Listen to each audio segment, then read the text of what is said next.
All right, so we up to this point we have been using the sketch and then extrude tool, and we've either extruded cut or extruded added material to it. So we are going to use a different 3D solid modeling tool here for problem number 3-14. So, and that is going to be the Revolve tool. So we're going to start out, in this case, we're going to actually start out drawing the side view instead. So as you take a look here, we have all the information. We've got a front view and a side view. We're going to actually start drawing the side view out here first. So let's go ahead and get started. So I'm going to draw on the right side view. So click the sketch. We can go ahead and say, all right, I want to create this drawing. So let's take a look here at how we can kind of do this. So we do want everything to be centered off of our axial plane here. So I'm going to come back here, and with the rectangle tool, I'm going to go back to my center rectangle tool. Now, let's start here, and the initial size, nope, I got to stop over, so we're still in inches. So let's make sure our document setting here is in millimeters. So, and now I can go back in to create the actual rectangle tool using center point rectangle. So, and I'm going to start here with the rectangle that is on the right hand side of the side view. So this is going to be 85 this way, tab over, and we're 450 this way. So that gives me a starting point here with this. All right. And so I can also now come in, we can go back to the actual rectangle tool. We're going to draw. I'm going to select anywhere on here. It doesn't necessarily matter at this point. We're going to kind of use some geometric constraints here shortly.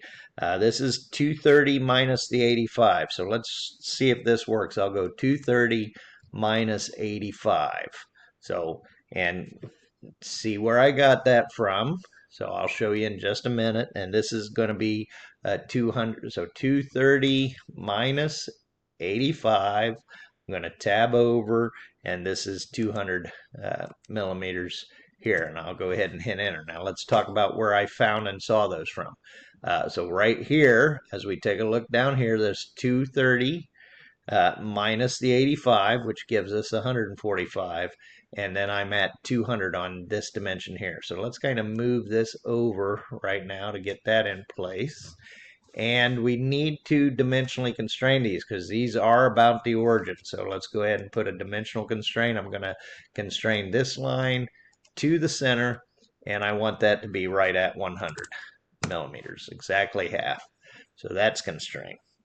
All right, now some other things that I notice in here as I'm taking a look at this. So we can say, we can kind of draw a center line. So I'm going to use the line tool, and I'm going to draw from midpoint over to midpoint to create that line. So bear with me here for just a second.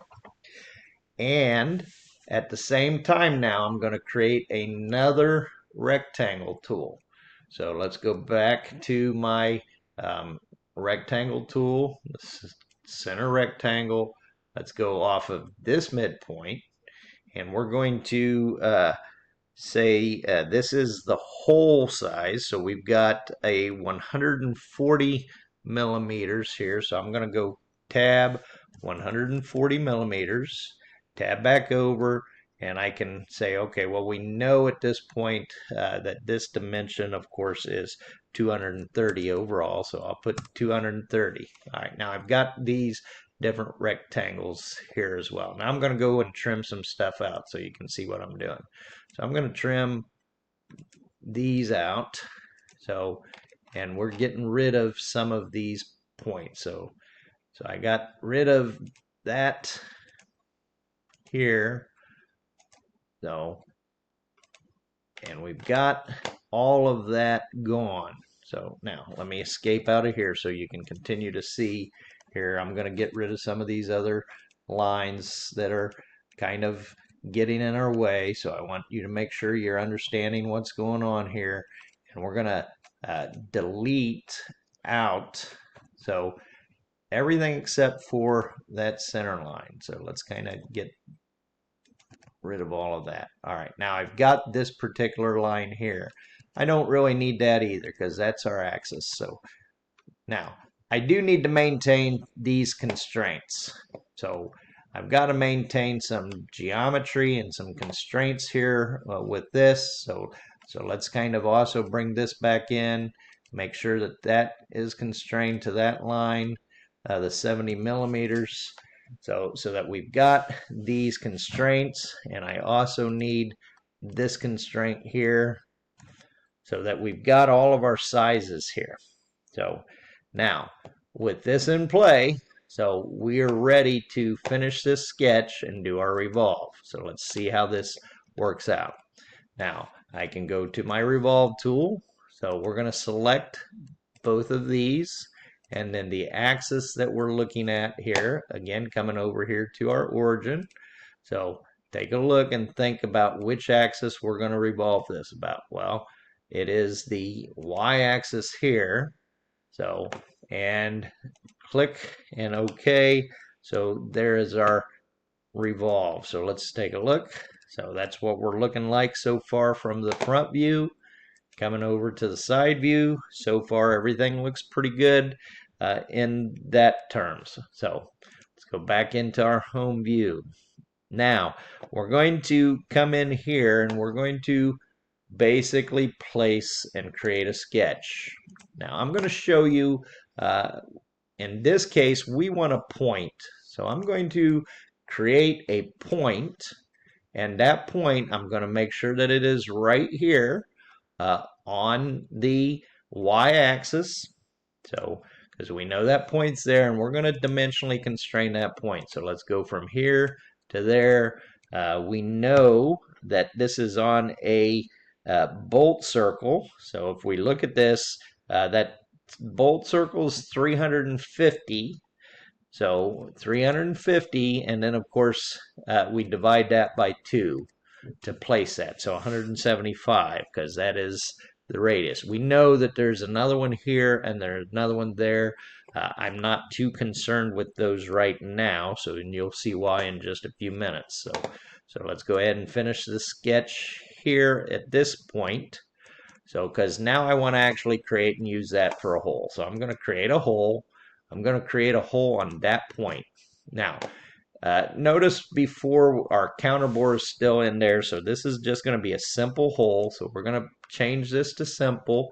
Our extents in terms of the drill, so our drill diameter here is going to be 75 millimeters, so in diameter, and our extents, instead of having the distance, we're still using the all. So let's go ahead and cut that.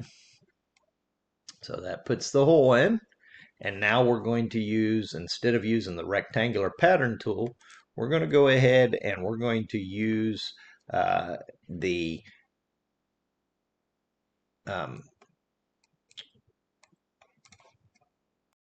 instead of using the rectangle pattern tool here like this, we're going to come in here, go back into our pattern. This is going to be a circular pattern. So we're going to use the circular pattern. Again, this is asking us, what do we want? Bodies, faces, or features? One more time, this is the feature. So we're going to select that hole.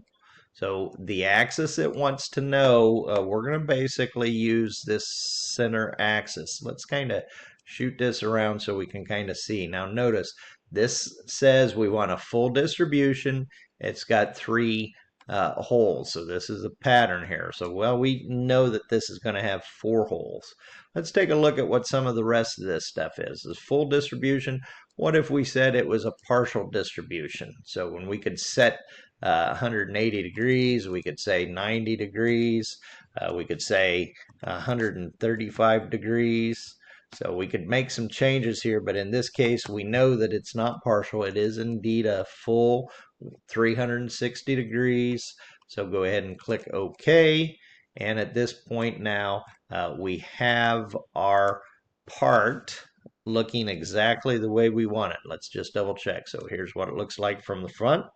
That looks good. Rotate it around. This is what it looks like from the side. That looks pretty good.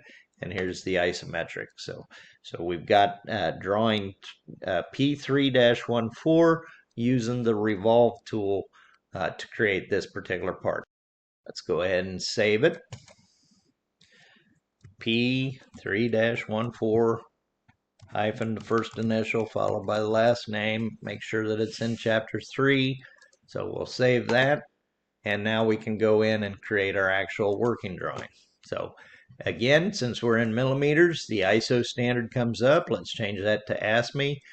We want this to be a B size sheet. Again, is fine. Well, let's go ahead and make it an A size so we can print these out. Click OK. So let's see what scale this brings in. So notice it's coming in at a 1 to 10 scale. So just because, you know, the size is such of being what it is. So, but we can make that scale whatever we want. So for right now, that should be good enough. We'll go ahead and keep it at 1 to 10. So place this, click OK, come back to our projected view. Of course, we need the side view, and we're going to do the isometric.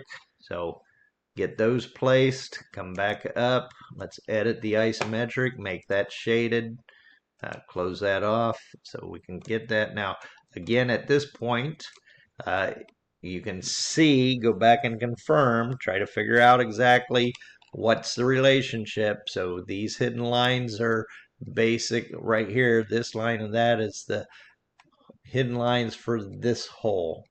And these hidden lines are the hidden lines for that hole. This line and this line is the hidden line for this hole. And of course, the big ones right here that go all the way through, that is the hidden line for the overall hole as well. So that finishes off what we need here for P3-14 from start to finish. I'm seeing the orthographic projection, and I'm seeing the isometric up here. You might say, well, why don't we need the third view? Well, let's take a look at that for a second. Let's go ahead and project the third view, the top view up here. So place that. Notice, is there really any difference between the top view and the side view? There is not. So in this case, because there's no difference, we only need one or the other. We don't need both views, otherwise they would be redundant. So we can go ahead and get rid of that. And we definitely want to try to avoid redundancies in these drawings whenever possible.